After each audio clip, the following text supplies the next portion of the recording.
I'm a hazmat cleaner in a very specific niche. Basically, I clean hoarder houses, as well as family homes with traumatic deaths. It's a necessary job. First, imagine the worst thing that could possibly happen to you, like being a parent whose teenager just shot herself, or the survivor of a murder-suicide.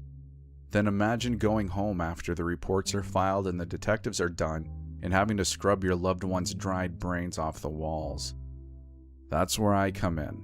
It's surprisingly easy to acclimate to corpses and gore. Depending on the situation, bloodstains can be hard to deal with, only because they're always in context. The spatter on the children's SpongeBob quilt, the smears across the cheerfully rustic kitchen, the violent spray over family portraits. The stark evidence of violence over the normal trappings of a family home can be disturbing, but even that gets easier over time. The hardest part is the smell, sweet and almost gooey, with undertones of vomit and fetid swamp, sweat and unwashed skin. The stench strengthens and weakens seemingly on a whim. Sometimes I swear it moves, drifting across a room or directly overhead, or lunging forward to swallow me. But the rest really doesn't bug me anymore. Even mattresses dripping with decomposition juice just get unremarkable after a while. Now, a couple of days ago, I was assigned to a suicide house. The victim was a middle-aged lady with hoarding issues. She lived alone. Her much older brother lived in a nursing home. She called him like clockwork once a week. Suddenly, she stopped calling. 4 weeks passed and he was frantic. He has dementia and other issues.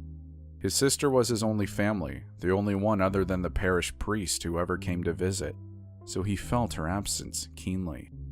By the time his caretakers finally called in a welfare check, his sister had been dead for at least 3 weeks. It was pretty ghastly, as advanced decomposition tends to be. The one good thing I can say is at least it's been a cold spring out there. Low temperatures alleviate the stench somewhat.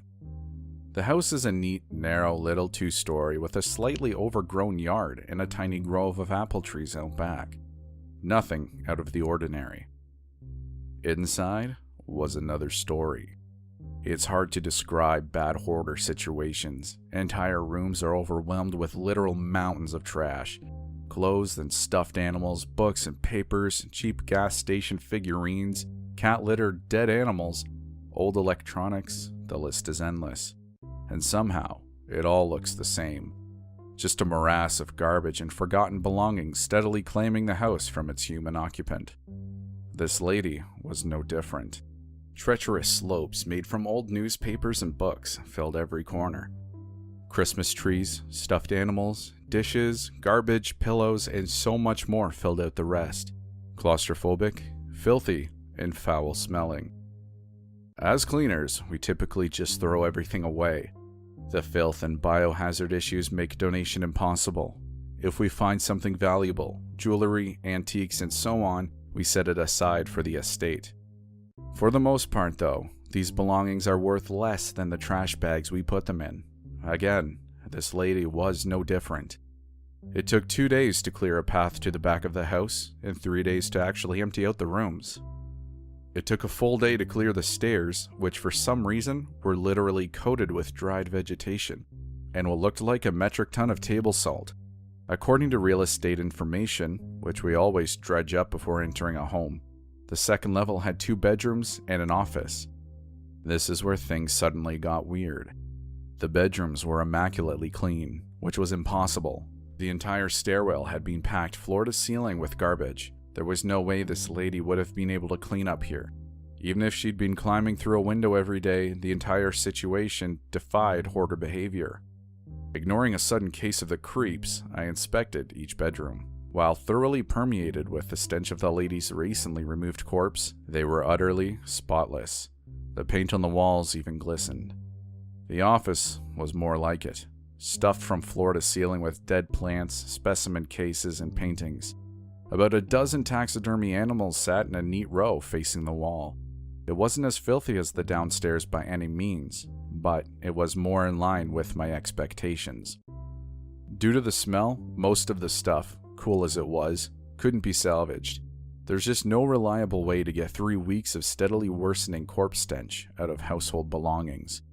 Even so, I took a good look at most of it, I'm an amateur zoologist. Thought I was going to be Steve Irwin when I grew up. Majored in biology and everything. So this is where it gets awfully strange. First, the specimen cases. These are the small glass displays, usually around 12 by 12, that people used to pin dead bugs and blossoms, like butterflies and beetles. Now, these things were definitely bugs, but they weren't normal. For example, one was a coppery caterpillar with a flat, almost humanoid face, pinkish skin, wrinkles, eyelids sinking down into empty sockets and everything. Another was this arachnid thing with a bluish, crab-like body and a single, desiccated eye peering up from the thorax. Yet another looked underdeveloped, almost fetal. It had wrinkled, sage-colored flesh and long ears that reminded me of a basset hound. At this point, I was pretty sure I stumbled on some eccentric lady's collection of gag gifts. The taxidermy animals made the joke theory a lot harder to believe. The first one I saw was this tiny, slow-eyed thing with beautiful features, corrupted by unnatural proportions. The second was basically a giant lacquered anemone with what must have been 1,000 rot-rimmed holes boring through the tentacles. The worst looked like a person, with a frozen, open-mouthed smile that spread to its ears, and 5 glassy eyes arching over the upper lip. By this point, I felt paranoid, even frightened. This wasn't right. None of this was right.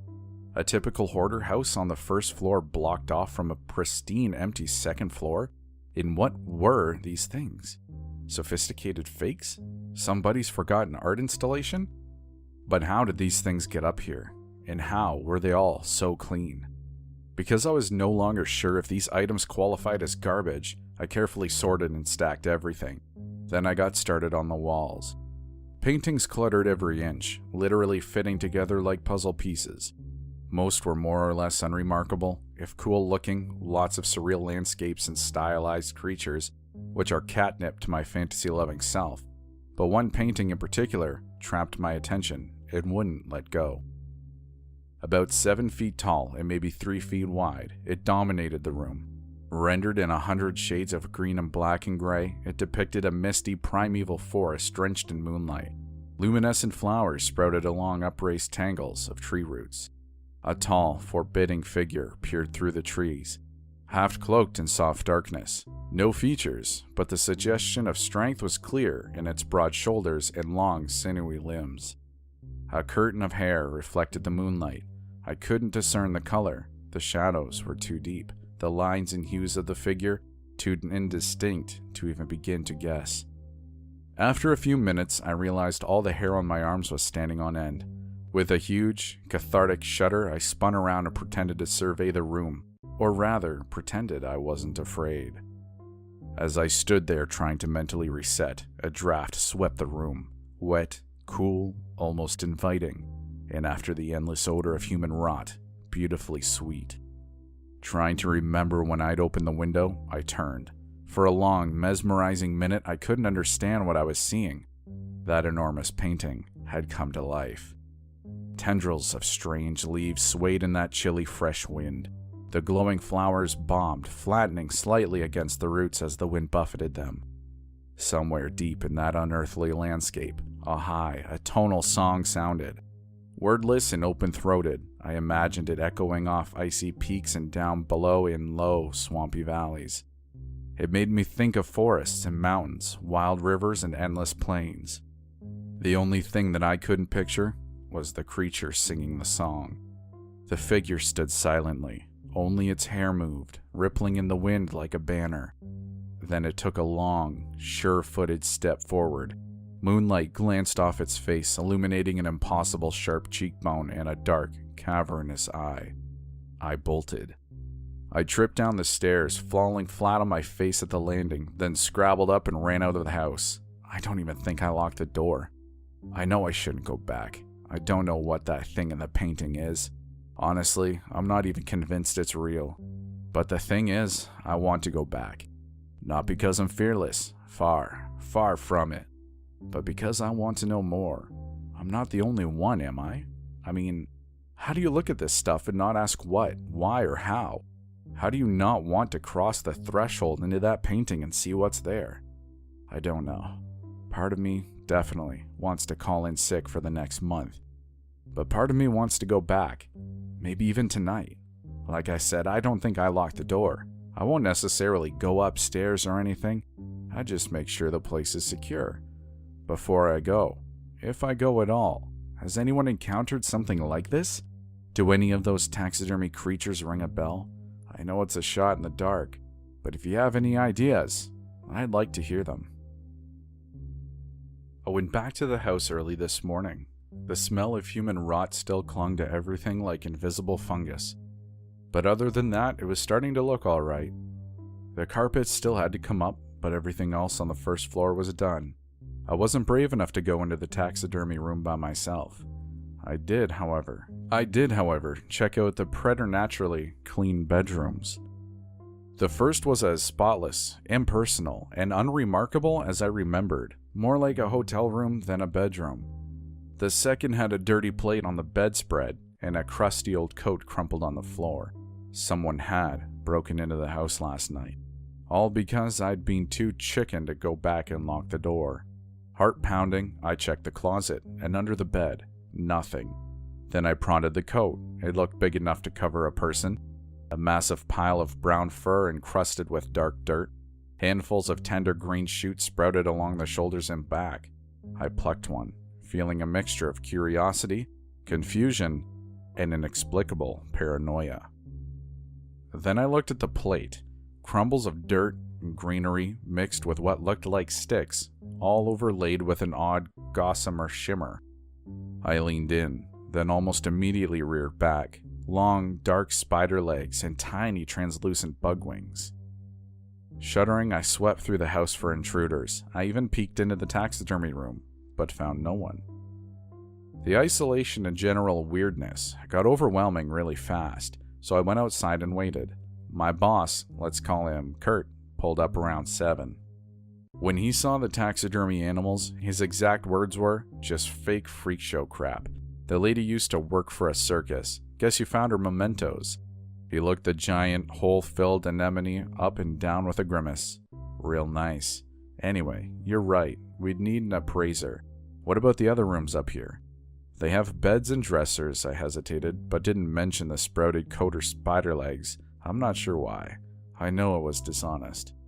Gotcha. He stepped toward the door, already set to leave. I'll make some calls. That way we can be sure we aren't throwing away anything her brother's going to want. After that, he cut off, frowning, just as a painfully cold breeze knifed through the room. Why is it so cold in here? I glanced at the painting involuntarily. Kurt tracked my gaze and froze. Long, fern-like leaves swayed in the damp wind. Hazy moonlight filtered through thin ribbons of clouds, reflecting off of a pristine scrim of snow that most certainly hadn't been there yesterday. Dead knots of flower vines clustered around icy tree roots, further testament to the senseless passage of time within. Kurt approached the painting with the same care and stance one might use on a growling pit bull. I wanted to stop him, but didn't quite dare. Not like I could do anything anyway. I'm built like Frodo Baggins and he's basically Geralt of Rivia, except clean. He tapped the picture frame experimentally, then reached inside. The ambient light from the snow reflected off the hazmat suit, turning it almost an angelic white. It's so cold. Did you know about this? Yeah. He frowned, studying the feathery leaves on the trees. For future reference, this is not the kind of crap you sit on for 12 hours. He pulled his arm back, briskly rubbing some heat back into it. Then he turned and beelined for the door. A terminal case of the creeps overtook me the second he crossed the threshold, so I hurried after him. To my mingled dismay and excitement, Kurt decided we were going to explore. We pulled ropes, pulleys, and harnesses out of the van and got to work. I did tell him about the figure I'd seen. Rather than fear or trepidation, a wild, almost feverish excitement lit his face. So there are people in there. We harnessed up and anchored the ropes as if preparing for a descent rather than a simple walk. Of course, he went first. I watched, heart in my throat, as that silvery, wraith-like light washed over him. The tree branches cast spidery shadows that played over his form like living things. Ice crunched under every careful step. He grew confident quickly and kept moving, growing steadily smaller until he disappeared into the trees. By the time the rope pulled taut, he'd been inside the painting at least 5 minutes. I strained to hear. Except for the gentle rustling of the wind, everything was silent. Finally, the rope went slack.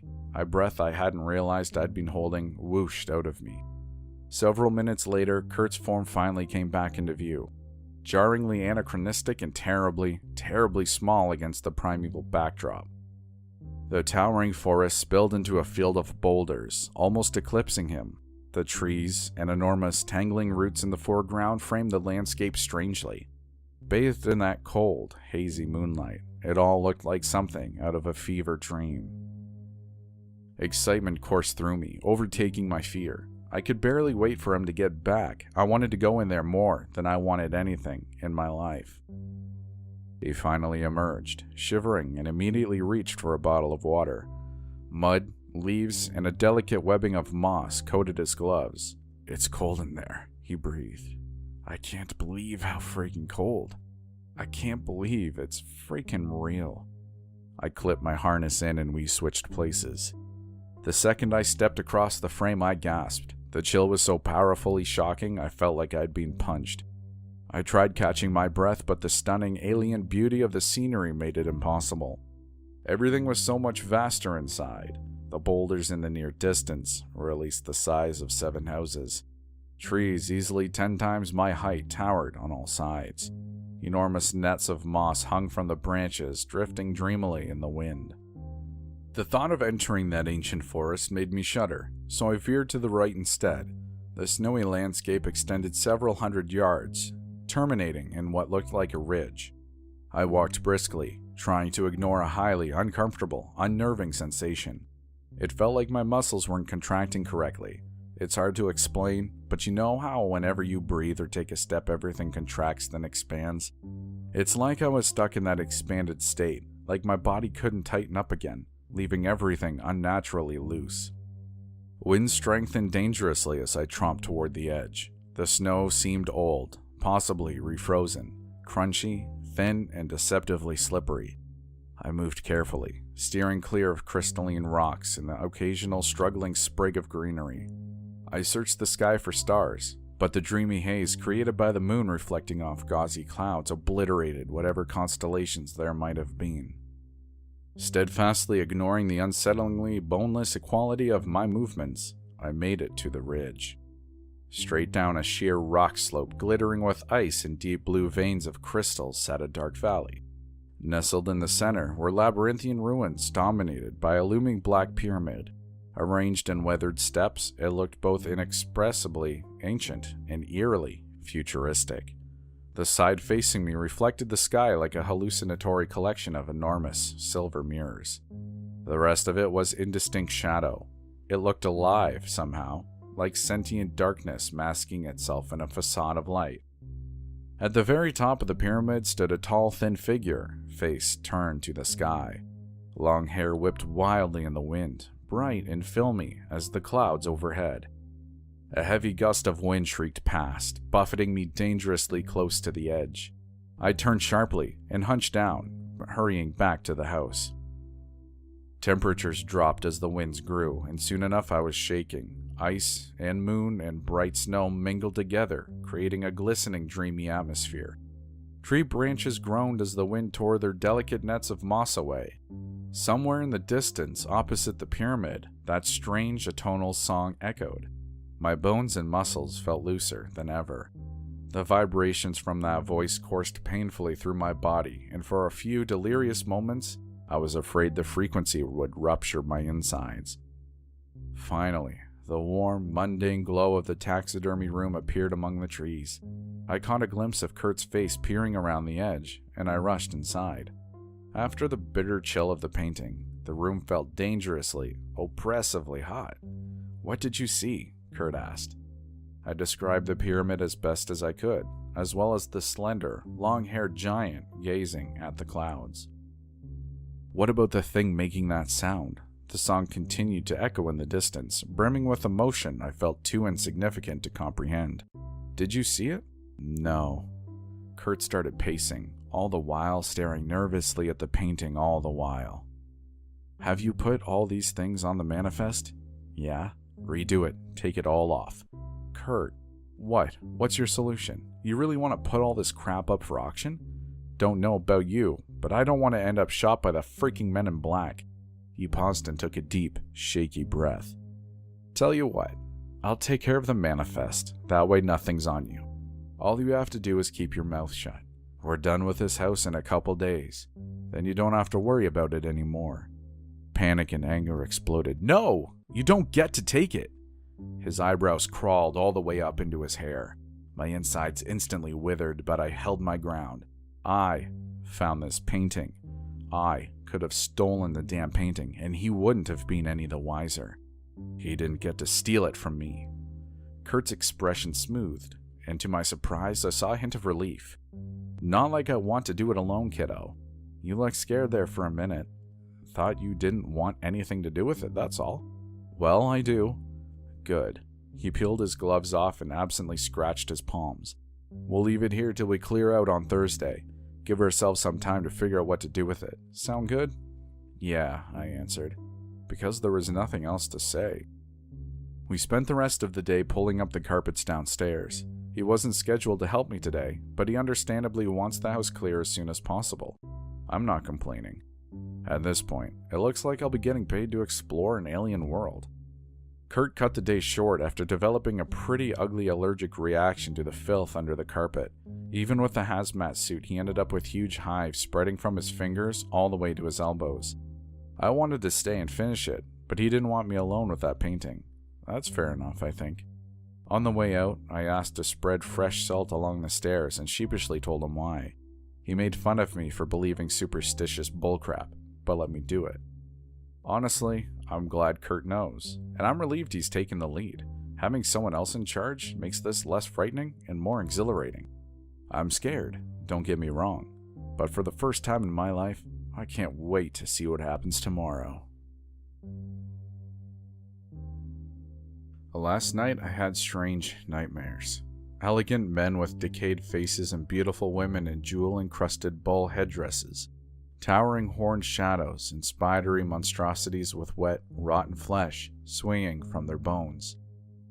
By 4 a.m., I was trapped in that dreamy, high-alert state of paranoia peculiar to exhaustion.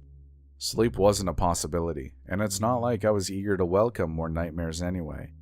So I got ready for work, suited up, and drove to the suicide house just as the sun rose.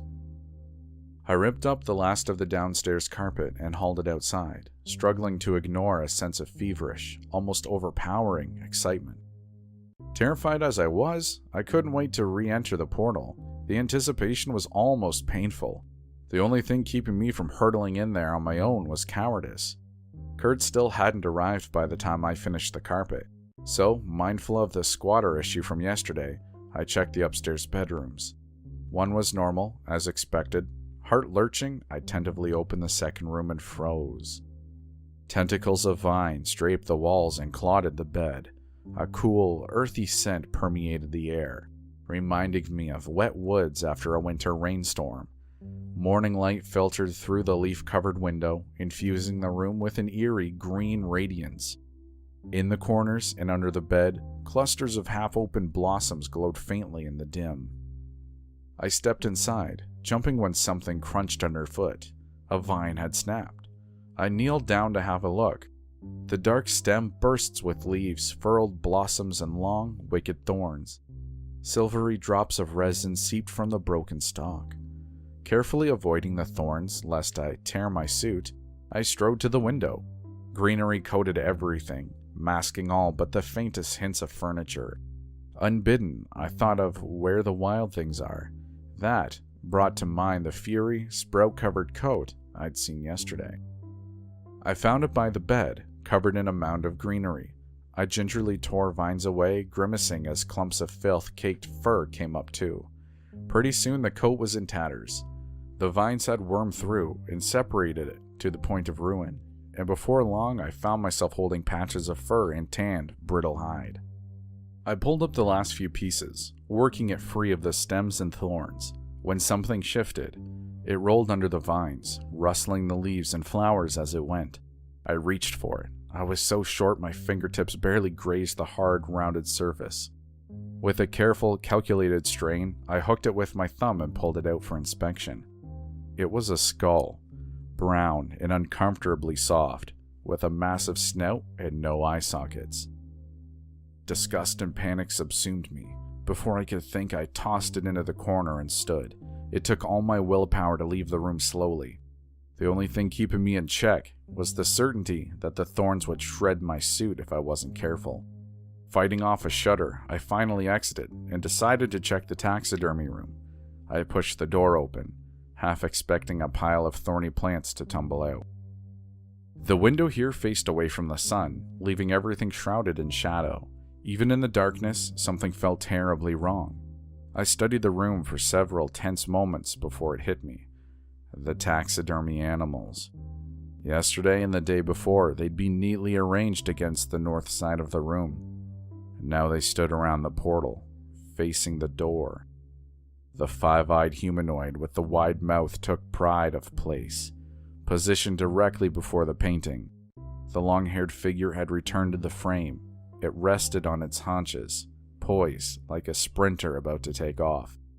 I slammed the door and ran downstairs, struggling not to hyperventilate. Salt crunched unpleasantly under my feet.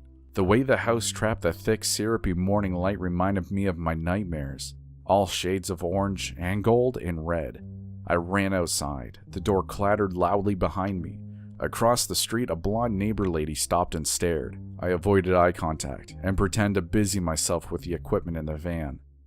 My hands shook as I struggled to calm myself. It was 7:30. Kurt would be here any minute. He'd sort it out, one way or another. Just a few more minutes, and... Excuse me? I whirled around. The neighbor woman reared back nervously. I'm sorry to bother you. I just got back into town. Her gaze drifted curiously over my shoulder, then snapped back to me when she noticed me watching. I was wondering, with the suit and whatnot, is everything okay? I shrugged and gave the party line. I'm with the cleaning company, ma'am. I don't know anything about the situation. Oh, her tone turned mildly aggressive. It's just that I spoke with my neighbor about a week ago. I just thought he would have mentioned a cleaning company. She looked my hazmat suit up and down with a tight, meaningful smile. Especially a serious one like yours. A week. Kirk said the occupant had been dead for almost a month before anyone found her. But this lady had spoken to her a week ago. And what was this about a male neighbor? Ma'am, I'm sorry, I'm just an employee. I can show you my credentials, give you my boss's number, but... She backed off immediately. No, it's fine. No worries, just a little concerned. We're tight-knit here. I waited until she crossed the street, then called Kurt. He didn't answer. Maybe he was driving. And he only lived 15, maybe 20 minutes away. He'd arrive any second. Half an hour passed before I gave up and went to his house. When I got there, both his vehicles were in the driveway, and he didn't answer the door, so I tried the knob. Locked, of course. Kurt! Fighting a surge of panic, I felt around for a spare key. I found one tucked into a crack in the doorframe. It took a minute to pry out, but it fit the lock just fine. Kurt, it's just me, He sat naked and cross-legged in the living room floor, right in the middle of the light streaming through the window. He looked up at me. Sunlight threw his features into sharp relief and turned the beads of sweat on his face into diamonds. Stay there, he whispered, and shut up. I looked him over, horror building in my chest. My gorge rose. Holes. A hideous, trypophobic nightmare spreading from his biceps to his fingertips. Hundreds of them, small and dark and round like termite burrows, all rimmed in red, welted flesh. They don't like the sun, he whispered. I think it kills them. My stomach heaved. Kill what? Have a look. Bruisey bags puffed out under his eyes, making him look 20 years older and terribly sick. Keep your suit on. I knelt beside him and forced myself to look. Sunlight bounced off the bottom of the holes, revealing soft, glistening white flesh. At first I thought they were deep boils, then I noticed they were quivering. Finally, I saw the eyes, tiny and fish-like, flitting wildly to and fro. I emitted a low whine that made me want to shoot myself. Don't. His voice broke. Look, some are already dead. He rolled one of his wrists, and sure enough, a few of the holes had bubbled over with jelly. 2 of those goldfish eyes were suspended in the murk, glinting like tiny coins. I tried to call 911, but Kurt threatened to attack and infect me. The thing is, he's 4 times my size. He'd have no trouble hurting me in the short interval between the phone call and the ambulance's arrival. I'm pretty tough, but the thought of those holes, of those quivering, jelly worms burrowing into my skin, no, I'd let him die before letting him pass those to me. He asked me to sit with him, and I obliged. Every once in a while I'd hear a small pop, then he'd gasp as a geyser of translucent ichor bubbled out of the holes. After a while, that viscous gel covered his arms, shining with an iridescence that made my stomach churn. I swam in the gunk, slowly dripping onto the carpet. You caught them inside the painting? I finally asked. He released a shaky breath. In those woods there was something, like a weird, giant skeleton. I tripped and went down under the ribs, into a patch of thistles. It looked like... Poked a few holes into my gloves. It punctured your gloves? And you came back through? What? Was I supposed to stay there? I heard another low, wet pop. Kurt hissed as a tiny volcano of pale gel oozed over his left wrist, obscuring several holes. They made me sick and panicky, but I could barely look away. Well, there are plants in one of the bedrooms now. I explained everything as quickly as I could. From the flower vines and soft, eyeless skull to the ominous rearrangement of the taxidermy animals. He tried to interrupt, but I kept going. What do you know about the lady who lived there?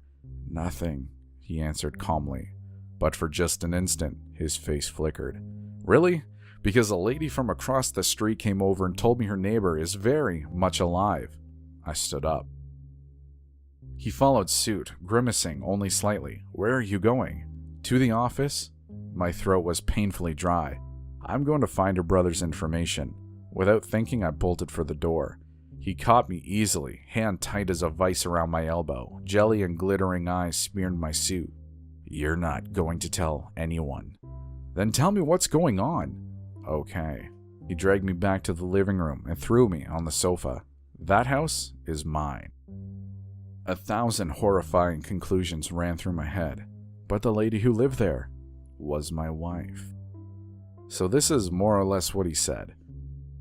Kurt's wife, Evie, has been missing a lot longer than 4 weeks. Their relationship was fraught, and they'd separated, though not divorced, 6 years ago. He checked in periodically, always hoping for the possibility of reconciliation, but that never happened. He last spoke to her was over a year ago. She'd sounded terrified. Kurt didn't think much of it, as Evie was prone to hysteria and not mentally or emotionally well. After that, she stopped taking his calls. About 4 months ago, she knocked on his front door, but it couldn't have been her. Evie was 56 years old. The girl on the porch would have been a dead ringer, except she was 30 years too young. She was giggly and excited and uttered endless strings of gibberish. When he freaked out, she shoved him into the wall with enough force to knock him out. When he came to, she was gone. And as he shortly found out, so was Evie's house. Now, a house was always on the property, but it was never the right house. Every day, Kurt saw a different structure and different occupant. He saw everything from tacky Tudor-style condos to lowly slung sprawlers to wood cottages, and once, a turreted blue monstrosity. But finally, just a couple of weeks ago, the house reverted to the neat little 2-story he'd bought for her after their separation. He broke in and immediately reared back, gagging from the overpowering stench.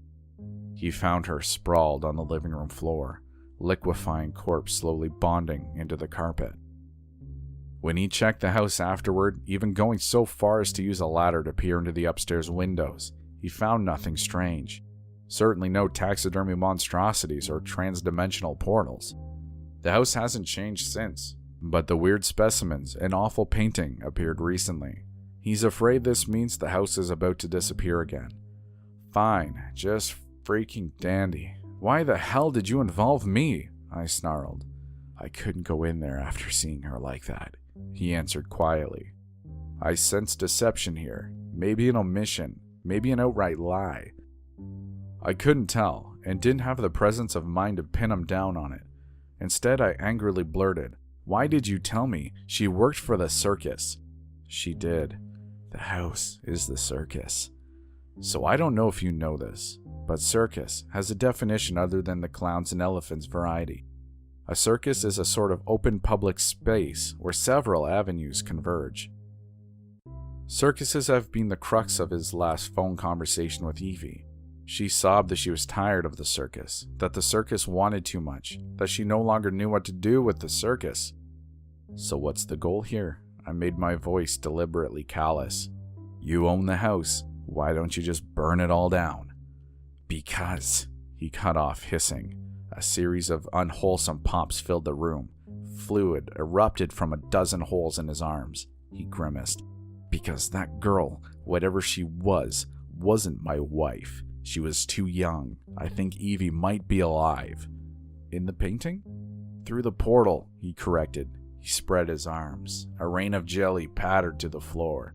I didn't want to involve you, but I can't do this alone. Sure you can, I thought bitterly, but I didn't say it, because you know what? I can't get the idea of the circus out of my head. An untold number of avenues from different dimensions and realities, converging on a single, unremarkable spot in the West Coast's grossest mid-sized city?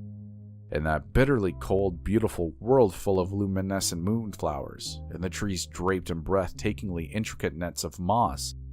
In the labyrinth, of course, that dark labyrinth, with a black pyramid at its center. I will never have a chance like this again. Never in my life. Okay, I said. What do you want me to do? Lay in the yard for a while, in the sun, just in case these things are on your suit. Then go home. I'll call you when the infestation's dead.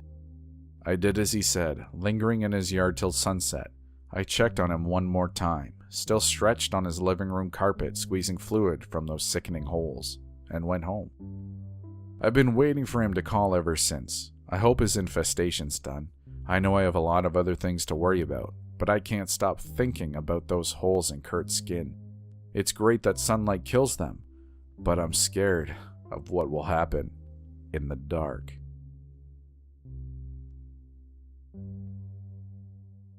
By midnight, I still hadn't heard from Kurt, which was surprising. He'd been doing extremely well for a man whose arms looked like fleshy honeycombs, and I expected him to check in periodically, if only to let me know he was alive.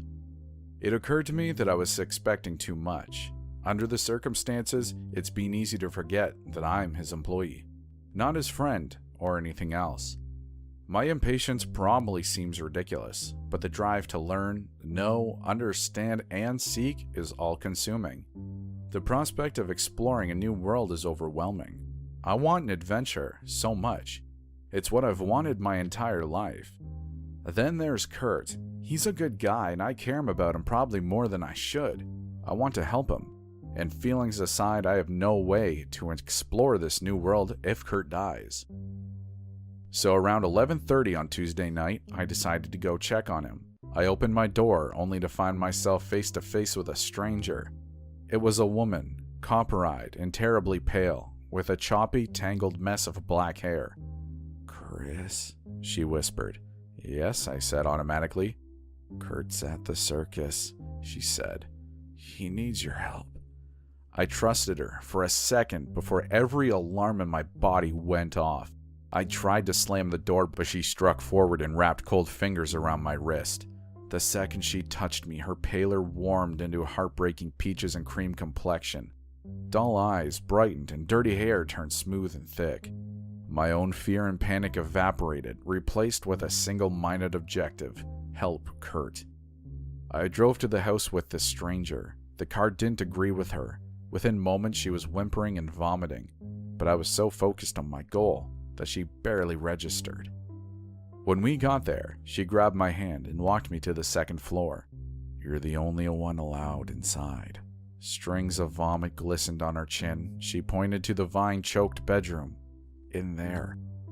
She retreated as I threw open the door. Even in my mesmerized state, the room shocked me. It was nothing but a lush grove of vines, striated leaves, and soft, luminescent flowers. I entered. "Kurt?" Vines crunched under my feet. I winced only slightly as a thorn tore through the side of my shoe and punched a hole in my heel. Blood gushed, soaking the sock and dripping through the hole. I shook it irritably, vaguely satisfied, as drops pattered against leaves and petals. Flowers flared brightly where the blood hit. The light swiftly spread from flower to flower, a multicolored chain reaction to bright blossoms.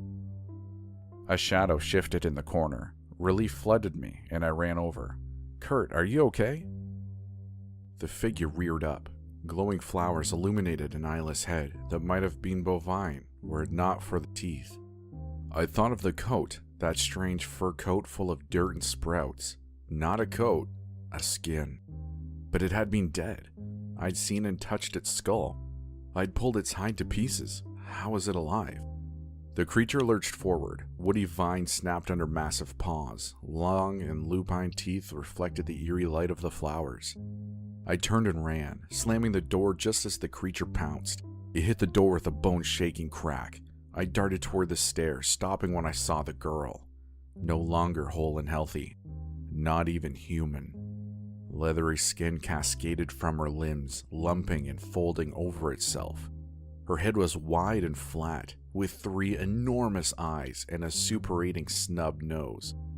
I spun around and ran to the other room. It was locked. To my shock, voices and music issued from behind it. I pounded on the door, screaming, but no one responded. If anything, the music, soft, playful piping, got louder. The Eyeless Monster tore a hole in the other door and started to squeeze through. Once again, I lunged for the stairwell, but the girl warped, growing into a multi-limb monstrosity. I screamed and dashed to the taxidermy room, locking the door behind me. The muffled sounds of music and laughter permeated the room, punctuated by the frantic snarling of the Eyeless Monster. The taxidermy animals had changed position yet again, flanking the painting like an honor guard. Somehow, the painting's perspective had changed. Instead of that stunning sylvan landscape of trees and glowing flower vines, it displayed a breathtaking vista of the labyrinth alley. The pyramid loomed to the left, cubed steps flashing silver in the moonlight.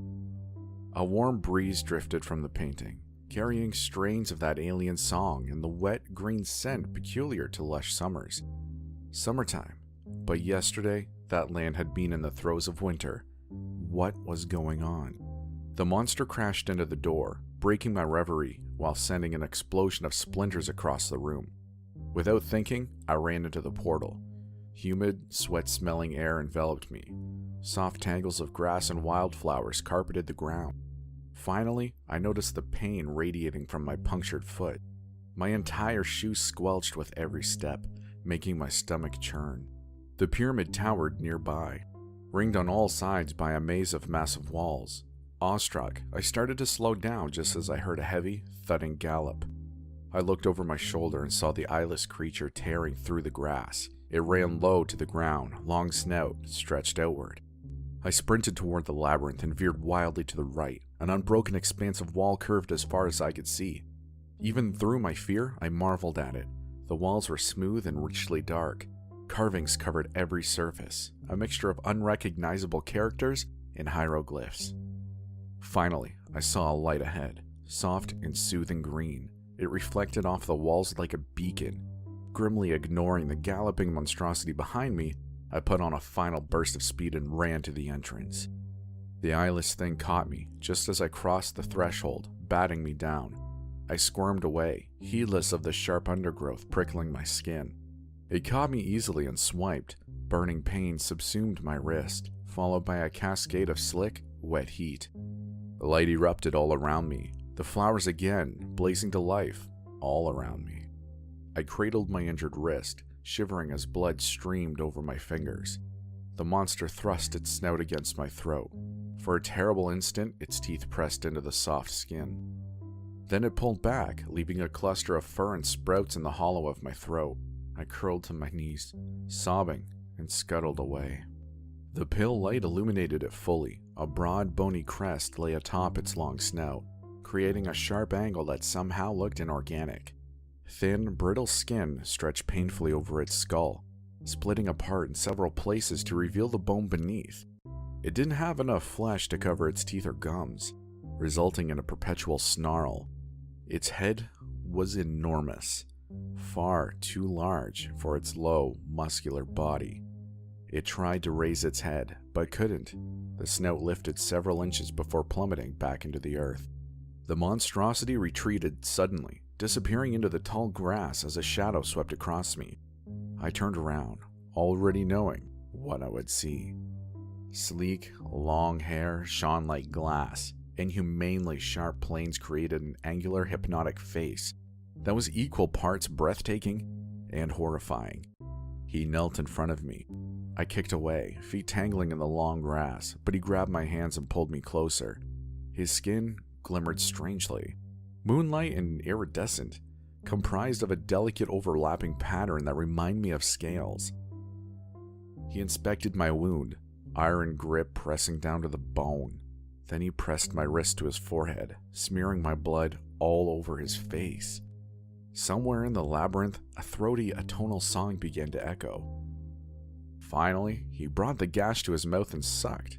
Agony immediately exploded. I thought of poison, of venom, acid eating me down to the bone. And this was it. This was it. I'm dying outside, an alien pyramid, in a crappy painting, while a half-starved reptilian dissolved me with his tongue. I whited out. Sometime later I woke, propped against the labyrinth. I shot up and scanned my surroundings. Nothing. No lights, no monsters, just brambly flower fields in the endless curve of the wall. I retraced my path and soon found the portal to the taxidermy room. I entered anxiously. Everything was still and silent, with no music or laughter to be heard. I hurried into the hallway. No eyeless monsters or warped multi-limbed girls waited on the stairs. I sobbed with relief and ran downstairs but stopped when I saw the front door. The five-eyed taxidermy monstrosity sat just to the side. Glass irises glittered over its unsettled wraparound smile. It looked for all the world like I'd caught it in the act of blocking the door.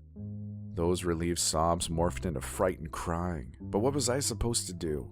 Go to the backyard, taking my eyes off this thing in the process? No. Fighting a surge of panic, I tiptoed to the door, staying as far away from the creatures I could. It towered over me. The top of its head grazed the doorframe.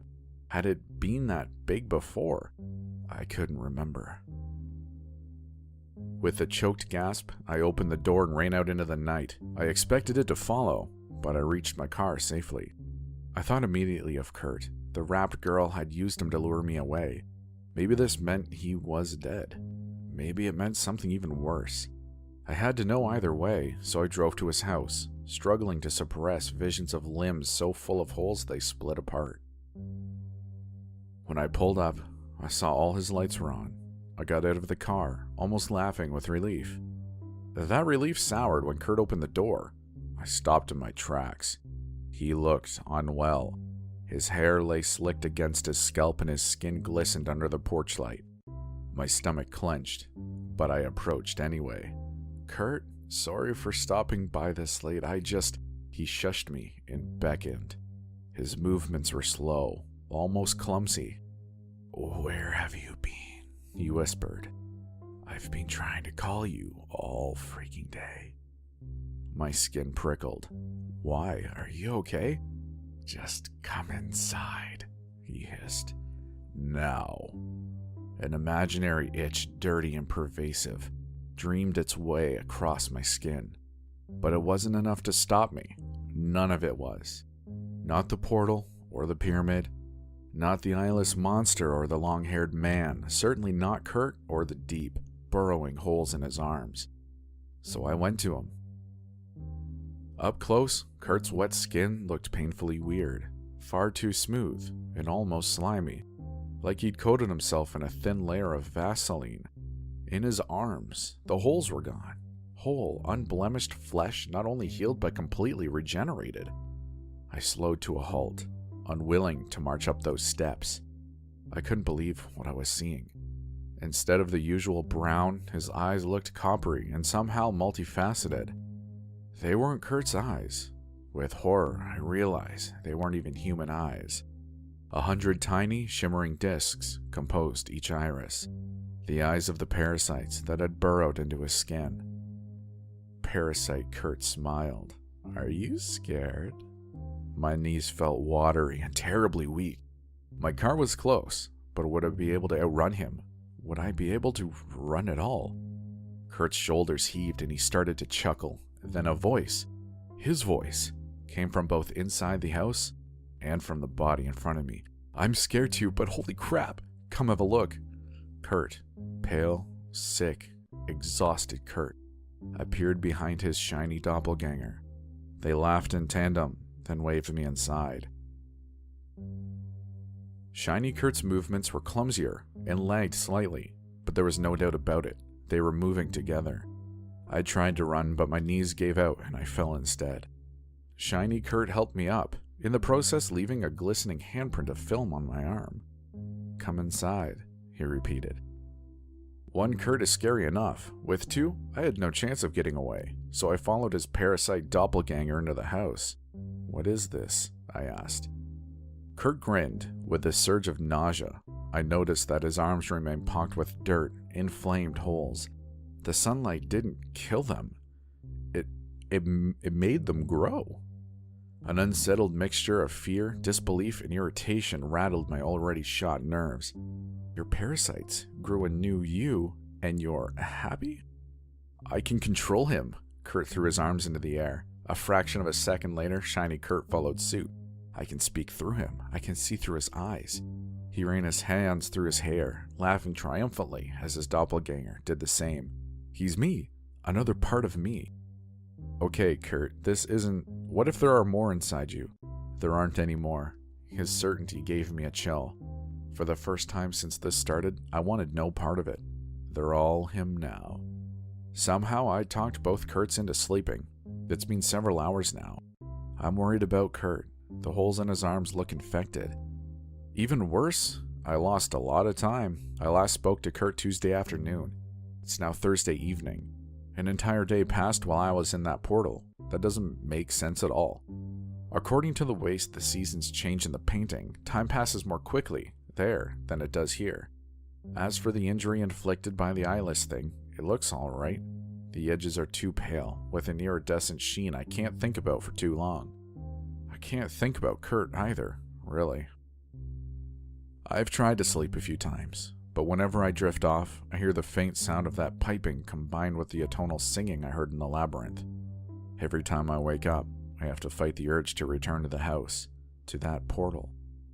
I'm finally afraid. Finally seeing this entire situation for the horror show it is. Rather than the adventure I wanted it to be, I don't know what I'm going to do though. They know my name and have my blood. I don't think I have a way out anymore.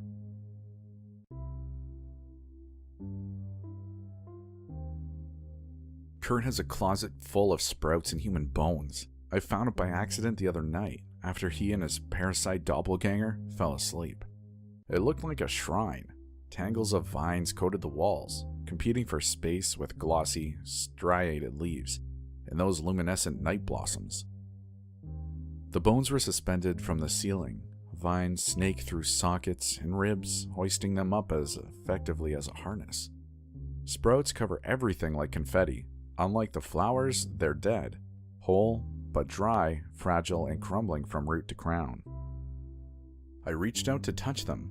I don't know why. I didn't want to. It was a numb, thoughtless compulsion, almost like a spell. The greenery enveloped my arm, gentle and cool like a mist. My fingertips quivered a fraction of an inch from the sprouts, and one of them twitched.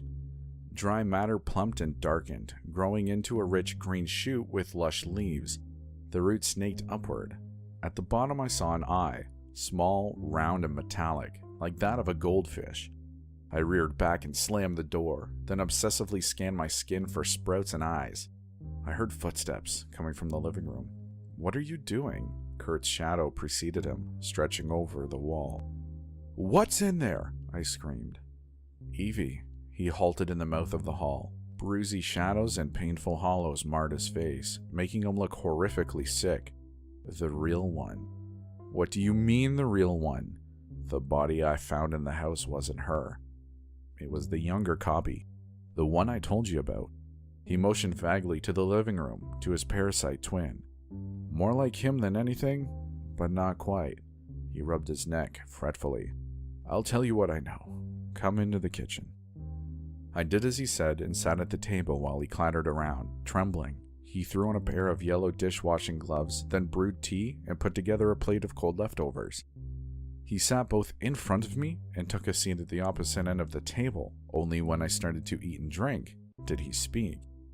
Evie had a lot of problems, he began. Actually, from what Kurt described, Evie was insane. She claimed to be the victim of an adoption gone wrong, a kid who slipped through the cracks and been sold to a new parent. That parent was a rich woman who supposedly ran a network of private schools for disadvantaged youth. Evie told Kurt the schools were just a front for a breeding program and a training regimen to create what she called obedient psychopaths. According to Evie, the babies were invariably used in rituals. Rituals for what? I asked.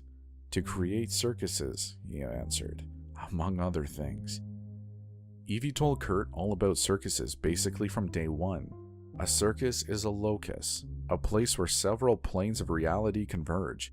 Circuses do not occur naturally. They have to be built, and building a circus is a horrifically violent process. Even worse, the builders have no say over which planes converge. More often than not, you end up with a circus you can't control, filled with beings and artifacts that actually use you. Entities that possess the ability to manipulate or rewrite reality on a whim. We can't comprehend these beings because we exist on the most mundane of planes, not due to chance, but because we, as a species, expect and require the mundane. We influence and shape our own reality to suit our comfort zone. Our collective will functions as a creator force, but that collective will isn't enough to control these entities. Circuses help with that. A proper circus acts as a cage, but like all cages, the bars rust and the locks break if you aren't careful. That was why Evie left him. Her guardian, old now, on her deathbed, ordered her to take care of the circus. Kurt was flabbergasted. What kind of horror story fairy tale crap was this? Evie claimed that they'd kill him if she didn't do it, that his life was in danger, as well as the world itself. When he tried to stop her, she assaulted him and he got her temporarily committed on a 72-hour psychiatric hold. But when he went to see her the next day, she wasn't there. No one even confirmed that she'd been there at all. She disappeared, and 2 years later, he found her by accident. She looked awful and was desperately lonely. A bad guardian, she kept saying. I'm a bad guardian. Then she asked him to stay with her. He was happy to do it. He worried about her. He missed her. He loved her. The next day, he zipped back to his place to gather some belongings. When he returned to Evas house, it was gone. In place of her charming little two-story, sat a sprawling ranch house, accompanied by a couple with a kindergarten-aged daughter and a newborn son. Kurt came back every day, and each time he saw a different house, occupied by different people. No one noticed but him. After a couple more years of this, the young version of Evie came to his house, just like he'd said before. He followed her back to the circus house and made it inside, where he found the real Evie. The wrong one got violent and knocked him out. When he came to, both were gone. The wrong version returned to him several times after that. Even though he was afraid, he always followed it every time, because that was the only way to reliably find Evie's house. Evie herself was never there. He saw her in the painting once, at the side of the pale, long-haired entity. He couldn't get inside it though. It was like staring through an unbreakable window. He saw them, and they saw him, but they were trapped on opposite sides of the portal. Sometimes though, there would be dry bundles of sprouts and vegetation on his side. Over time, the taxidermy animals and specimen cases appeared too. He assumed this meant he wasn't the only one using the circus, but as of now, he's never seen the other user. At some point, he claims he doesn't remember, but I call bullcrap.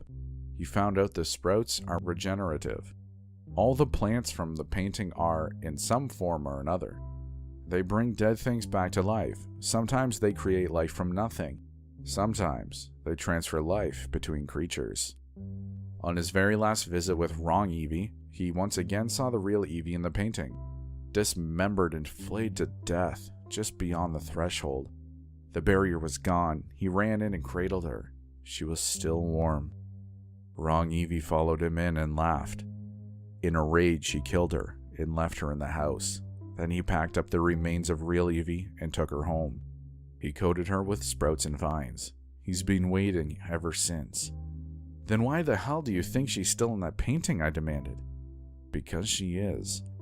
When he went into the painting with me, he followed the song, that wordless, eerie, open-throated song, all the way into the woods. Even though her bones were in his closet, Evie was still there, under a giant rib cage in a grove of thistles. He couldn't touch her, though she could touch him. In fact, she gave him the parasites, to show him what must be done, she said. She told him the secret of the god in the pyramid, that no dead thing resurrected unless it willed resurrection. It didn't want to resurrect her. It wanted to keep her. The only way to trick it is with the help of its guard, the pale, long-haired man with scales. He alone can override the will of the god, but he needs a worthy bribe. That bribe is freedom. Why didn't you ever bring the painting here? Because if it's at the circus, the thing in the pyramid escapes. I stared down into my cup, trying to hide my anger from him. Tendrils of steam curled upward, warm and strangely soothing. I stirred the tea, taking savage pleasure in the obnoxious clink of silverware against ceramic. Crumbled leaves surfaced and spun in a vortex. Why me? Why am I involved at all? The bribe is an escape. The guard can only leave if someone else takes its place. I need a body. Within the whirlpool of tea grit came a flash of gold. It spun around and floated to the surface, resolving into a small metallic eye. I couldn't inhale or exhale. The guard needs a replacement, and the god needs an offering. Then I'll get Evie back. I don't want to kill you. That's why Evie did this, to show me it's safe. You have to let them grow for a little bit, then you pop them in the sun. When it's grown, we give one to the jailer, one to the god. You don't even have to go through the portal. We can control them. We can make them do what we want. It's completely safe. Yours were only in your skin, I said. You made me drink them. He stared at me with a sort of pained, guilty shock. The room was silent and deafening at once, and the air felt heavy, terribly, terribly heavy. I bolted. He caught me before I reached the living room and lifted me off the ground. I flailed and kicked, driving him into the wall. His grip loosened and I squirmed away, only to slam into his parasite double. Together they dragged me to the hall. Up close, Kurt's arms were a horror show. The inflamed flesh inside the holes bubbled up and spilled over his skin like burn scars. Parasite Kurt looked almost translucent, like a thin scrim of water was trapped between layers of flesh. In a panic, I bit down a Parasite Kurt's hands. A gush of thin, sweet liquid erupted from the puncture. I accidentally aspirated it, and my entire mouth and throat went numb. While I struggled to breathe, they forced me into the closet and locked the door. I fell onto the pile of bones, tangling in the vines and tearing blossoms apart. When I finally straightened up, the skull dangled inches from my face. Bright flowers glowed from each socket, equal parts horrifying and dreamingly lovely. All around me, the dead sprouts came to life, golden eyes opening along the roots, one by one. I tried to move, but couldn't. The numbness had spread, overtaking my shoulders and chest. Sleepiness came with it. The thing I saw were the eyes, 100, then 1,000, sparkling like miniature searchlights in the dim glow of the flowers. As I drifted off, I became dimly aware of a maddening itch in my heel. I woke to a sensation of uncomfortable pressure and painful tugging, like something was pulling muscle out through my skin, slowly turning inside out. My throat hurt, my arms hurt, and my foot radiated a deep, maddening itch. Everything flooded back, and I opened my eyes. Long, glistening larvae towered from dozens of holes in my right arm. thick as tentacles covered in round, glittering eyes. They stretched painfully, straining toward the wall.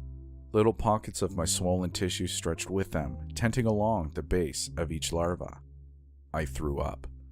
Brackish fluid choked with plant matter and metallic eyes flooded my lap. I kicked away, then shrieked as something shifted inside my heel. It felt like a snake, coiling and sliding across itself. My shoe shifted as something pushed it off, tickling my arch as it fell away. The parasite snaked out of my foot, rough edges scraping the skin of my heel.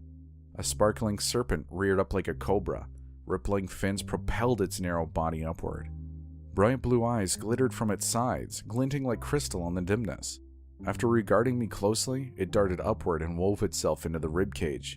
All of its eyes were fixed on my left arm. Quivering, I looked down at my arm, expecting the worst. Roots and sprouts dusted my skin, but the flesh was whole and unblemished. Even the injury inflicted by the sprout beast, the wound the guard had sucked clean, was gone. All that remained was a patch of strange, white flesh that glimmered with an iridescent sheen. I looked up at the larvae. They, too, were focused on that patch of skin. That was why they were straining. They were trying to get away from it. On impulse, I thrust my arm toward them. With a volley of pain unlike anything I've ever experienced, they plunged down into my arm. They were big, much bigger than Kurt's, and my skin bulged with the strain. Electric bursts of pain shot through my body, subsuming all my senses in a white nova of agony. I screamed helplessly, which quickly devolved into wet, painful coughing. Another torrent of fluid came up. To my horror, tiny larvae wriggled weakly in the puddle. I sobbed and reached for the doorknob. To my shock, it turned, spilling me out into Kurt's hallway.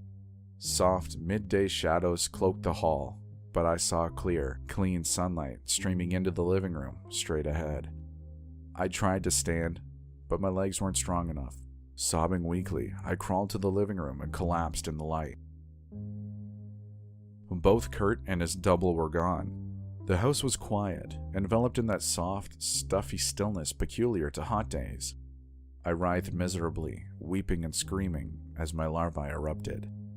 They were easily 5 times the size of Kurt's, thick and rope-like and several inches tall.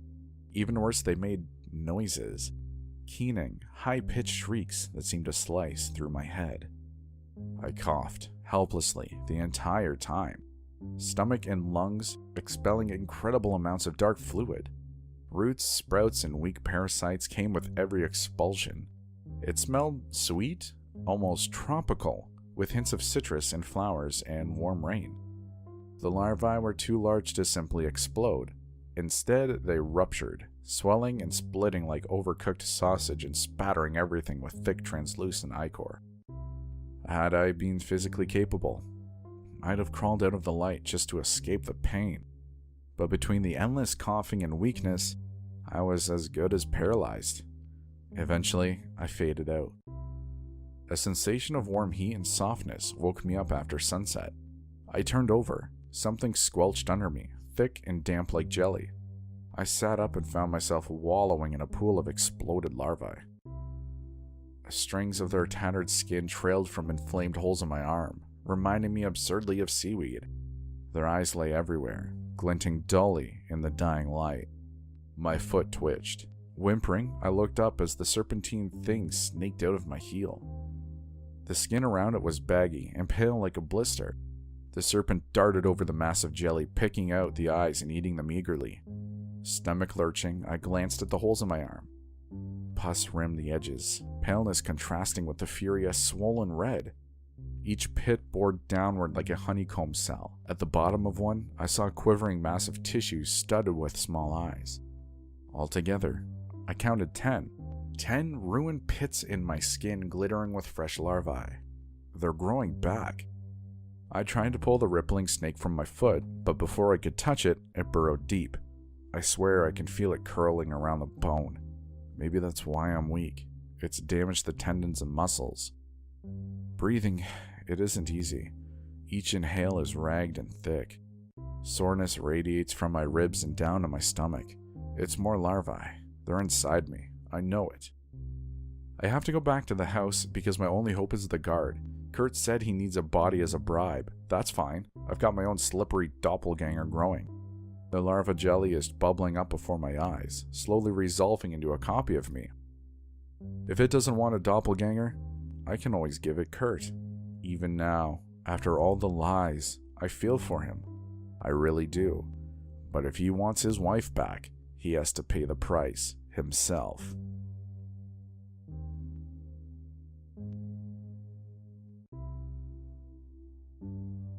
I've always preferred pain to itching. Not that I enjoy either, but pain is straightforward. Even at its worst, pain is somehow clean. Pain also has the decency to kill you once it reaches a certain threshold. Itching, on the other hand, is filthy and consumptive. Itching can't kill you, it'll just drive you insane. In fact, if you could transform the essence of madness into sensation, that sensation would be itching. Itching was the only thing on my mind as the larvae infestation worsened. Every breath produced a deep, explosive itch that wrapped over my ribs and organs. I saw vines in my mind's eye, thin and wet and tipped with golden eyes, winding their way through my body. By the time my parasitic doppelganger blinked awake, night had fallen and my larvae had regrown. The new batch was small and stringy, ill-looking. They peeked out anxiously from the holes in my skin, quivering. My doppelganger was easy to control. Actually, there was nothing to it. When I moved, it moved. I was glad for this, because I didn't have any energy left for conscious control. With a great deal of effort, I dressed it, and together we hobbled out to my car. There was a moment of confusion when it tried to climb into the driver's seat with me. I repositioned it into the passenger seat, struggling as it mirrored my movements. The larvae surfaced to watch, straining with tender flesh at the bottom of the holes. The drive to the suicide house, to the circus, was a hallucinatory nightmare. Things crept around inside me, prodding and squeezing tissues. The winged snake in my heel thrashed angrily, nipping my skin as it attempted to chew through my shoe. Worst of all, I couldn't stop coughing. Every fit inevitably ended in a torrent of vomit choked with leaves and tiny golden eyes. My doppelganger gagged with me. Identical, except for its eyes, flat and golden, comprised of 100 parasite irises.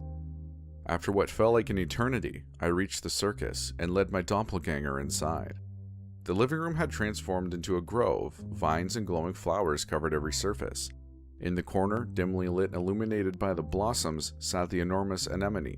Tentacles drifted dreamily, seemingly oblivious to the hole scoring its flesh. The five-eyed monstrosity lay before it, half buried in vines. I shuddered and hobbled upstairs. My doppelganger followed hesitantly. Through my haze, I heard voices, men's laughter, and a woman's playfully sarcastic bite, all underscored by a tonal piping. One of the bedrooms was closed off. A bar of golden light flickered along the bottom of the door. The door to the other room was torn to pieces, drooping on a single hinge. My larvae peeked out and pulled toward the open room. A mindless, blissfully calm compulsion overtook me. I followed their lead and ducked inside. A blanket of dead vines, curled leaves, and dry blossoms covered everything except a twisted figure on the bed. The larvae strained forward, eyes glittering in the moonlight. It was the warped girl, unnaturally stretched across a blood-soaked quilt. Strangely, slates lay atop each of her hands. They were piled with hairy spider legs and bloated tentacles, garnished with sprouts and dead flowers. Horrific details resolved as I came close. From throat to thigh, she was a bloody ruin. Glistening guts cascaded from her butched abdomen. Buried in the morass was a multi-limbed fetus with several eyes. Translucent hands clutched the gory remnant of a twin. The spell suddenly broke. The larvae retracted, causing a nauseous explosion of itching that radiated to my shoulder. I turned, retching, and found myself face to face with the five-eyed taxidermy monster. It loped past me and lunged, plunging long, thick fingers into my parasite doppelganger's throat. Thick ichor spurted like blood from an artery and it collapsed. The serpent in my heel quivered. My knees gave out. I slid helplessly to the floor. The five-eyed monstrosity approached and knelt before me. To my shock, it spoke. In all their forms, the parasites overtake and ruin your mind. Its voice was low and liquid, almost childishly high. Lips rolled above its vast mouth the way grass ripples in the wind. Ruined minds make our doors. It touched my intact arm, the one the long-haired guardian had sucked clean. The unusually pale skin glimmered faintly, but he closed the one in you. It wrapped cold, puffy fingers around my head. The touch was short and oddly refreshing. My mind suddenly felt clear. The larvae in my arm shuddered, producing a thrumming tickle that made me moan. The caretaker will clean you again. Find him. You just want me to trade places with it.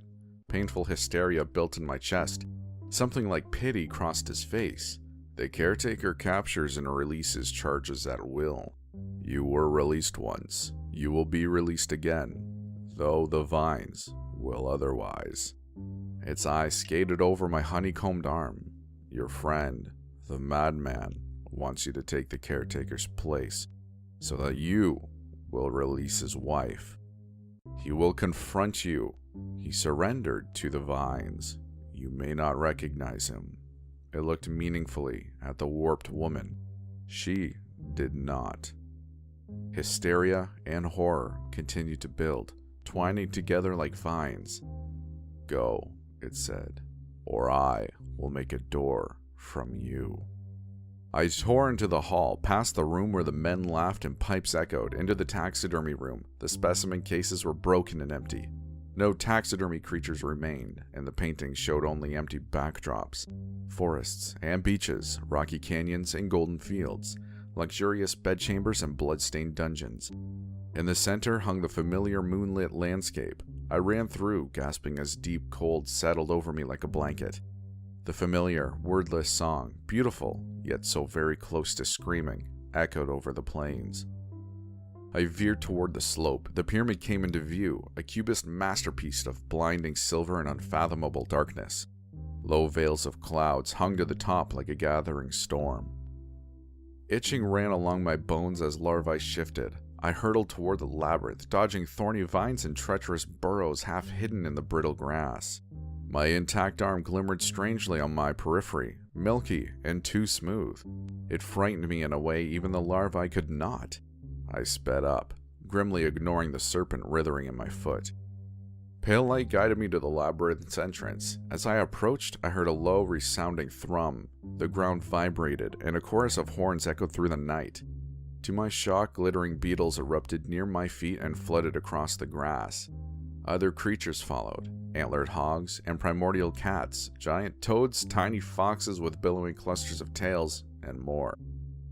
So much more, all running away from the pyramid. I reached the entrance just as a pack of long, low wolves with tusks and bulbous eyes bolted past.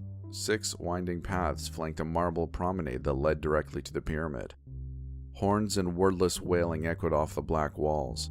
The larvae in my arm peeked out of their burrows. I fought the urge to rip them out. The pain I knew would make me black out, and marched forward. More paths spun off the promenade, narrow and impenetrably dark. I hurried past, refusing to look lest I find something staring back at me. A tall, perfectly rectangular opening loomed ahead. Glimmering steps led to the entrance. I slowed to a halt at the base of the stairs. For a paralyzing moment, I thought about turning back. This was, I thought, the very last thing I wanted to do. At that moment, the serpent in my heel convulsed, sending bright electric pain coursing through my leg. It was an apt, perfectly timed reminder that actually dying of an alien parasite infestation was the last thing I wanted to do. So I went inside. Soft, smoky incense enveloped me, along with an almost debilitating heat. Vines and flowers crawled up the walls, alongside veins of polished ore. Blossom and mineral glowed dimly, illuminating a septon of enormous images on the antechamber wall. 5 I recognized: a bull, a locust, a malformed wolf, a breathtakingly beautiful person that could have been man or woman, and a golden dragon. 2 I had trouble with: a hideously proportioned man with wings, no eyes, and 3 mouths, and a creature with a shape I couldn't quite comprehend, whose flesh glimmered with mad arrays of stars.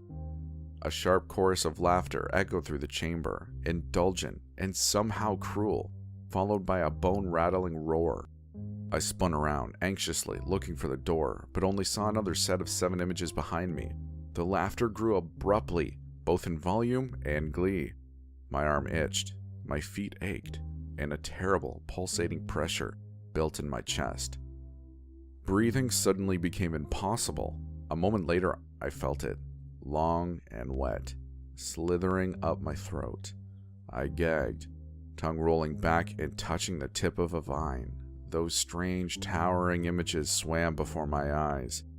Dreamily, I realized it wasn't laughter I was hearing, but screaming, punctuated with a chilling, inhuman bellow. I collapsed, painfully aware of the serpent shifting in my flesh. Everything blurred together, soft and almost beautiful, as vines and larvae erupted from my throat. Tiny eyes and wet leaves glittered on my periphery. It scared me, so I closed them, just as halting footsteps echoed through the chamber. I felt hands on mine, strong and cold. I looked up and saw the caretaker's strange, sharp face staring into mine.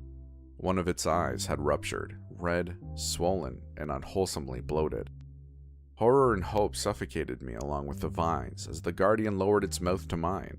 Cold lips closed over my chin and cheeks, the itching abruptly disappeared, and I felt a bare, blissful instant of relief, before an overwhelming nova of agony scorched me into unconsciousness. I surfaced to silence. Gasping, I shot up. I was naked, but could breathe just fine. No plant matter or worms choked my throat. I immediately just looked at my arm. Pale, plump flesh, peppered with half-healed holes. I touched one experimentally. No itching, no larvae, just a dull, unremarkable ache. My heel was strangely horrifying, deflated and colorless, like an enormous drained blister. The sunken hole reminded me of rotting pumpkins, but at least it was empty.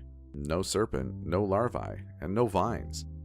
I climbed to my haunches. My hand fell into a soft pile of vegetation and I almost screamed. It was the caretaker, shriveled and glimmering like moonlight, covered in tall luminescent flowers that looked like lupines. Fighting back tears, I inspected my skin for any scratch or puncture. There were none. The flowers had been soft, after all, softer than anything I'd ever touched, but was that any guarantee? Just as I'd begun to calm down, a low, wet rumble rumbled through the antechamber. I jumped up and saw the door where there hadn't been one before, under the feet of the bull, low and glowing with rich golden light. A hideous, incomprehensible shadow filled that beautiful doorway and lumbered into the antechamber. 7 enormous, sinewy limbs exploded from a twisted torso. 4 were vaguely human. 3 were thick vines studded with glittering eyes. Sprouts and humming tangles of bright-eyed larvae laced every inch of its raw flesh. A human head crowned the monstrosity, warped and lumpy with clusters of subcutaneous vines. A feathery anemone extended from its mouth, straining the skin to such a degree that the flesh had split up the eyes and ears. Blood sheeted past its cheekbones, choked with vines and squirming with small worms. Dangling from a broken jaw was half an eerie, translucent fetus, the twin, I realized, to the one at the suicide house. The anemone snaked forward and spun open, bearing a tangled spiral of teeth that made me think of sharks. In the center of that spiral, set into the throat like a gem, lay a massive cluster of golden eyes. The anemone shifted sharply, straining upward to offer full sight of the human head from which it sprouted. Kurt. Kurt's head. Kurt's body. Kurt's mind. Warped and erupted and overtaken by the vines. His right eye found the dead caretaker buried in his cairn of flowers, then spun toward me, radiating madness and triumph. And I knew, somehow, what he was thinking. He'd won. I was the new guardian, and I would now release his wife. Sadness and profound rage swept through me just as the caretaker shifted under his glowing lupines. A deafening roar shook the pyramid. The anemone stood at attention and Kurt looked back at the small door, panic flickering across his ruined face. Then he lunged at me. The caretaker exploded from his funeral grove in a tornado of stems and glittering petals, launching himself at Kurt. He reached into that nightmare gullet, ignoring the spiraled teeth, and plucked out the golden cluster of eyes. The roar sounded again. Dust rained from the ceiling. Leaves and flower vines rattled as if in a wind. The guardian ignored it and continued his methodical dismemberment of Kurt. A chorus of shrill screaming issued from Kurt as larvae squirmed and shot out of his flesh, swaying several feet in the air before diving down at the guardian. Glistening bodies swarmed over the guardian's snowy arms. I turned and ran, hurtling down the promenade, oblivious to the numbing cold. I don't know how I made it back to the suicide house, but I did. I stumbled past empty paintings and taxidermy monsters who now breathed, past the warped woman's corpse and the laughing men. Salt crunched under my feet as I tore down the stairs and out into the yard. It was dark, and I was panicked, so my nakedness didn't matter to me. I slid into the front seat of my car and sped home, where I inspected every inch of flesh. My hands are smooth and unmarked. My feet are not. Small scratches and punctures littered the skin. But I think I'm alright. They're already healing, and the skin is smooth and unusually pale. But just in case, I drenched my feet in hydrogen peroxide, washed them, and sprayed them with a cheap herbicide. It hurt like hell. I can barely stand and I'll have scars, but it's worth it. Then I showered in the hottest water I could stand and stumbled to bed. I woke this afternoon to a very familiar painting propped against my bedroom wall. It's just a painting for now. Rich oils and silvered tones depict the scene as I first saw it. A crisp spring night with a tall, inhuman figure framed by luminescent flowers and strange trees. I left it there and went to the suicide house. Instead of Evie's 2-story house, I saw a neat little bungalow with a breathtaking rose garden. I drove by 3 times before going back home. I haven't done anything with the painting, but I need to soon. I had a really good look at it just now, and there's a problem. In the distance, behind the caretaker, is another figure, malformed and multi-limbed, coated in vague suggestions of vines and worms. I don't know what happens to doorways when you bury them, but I'm about to find out.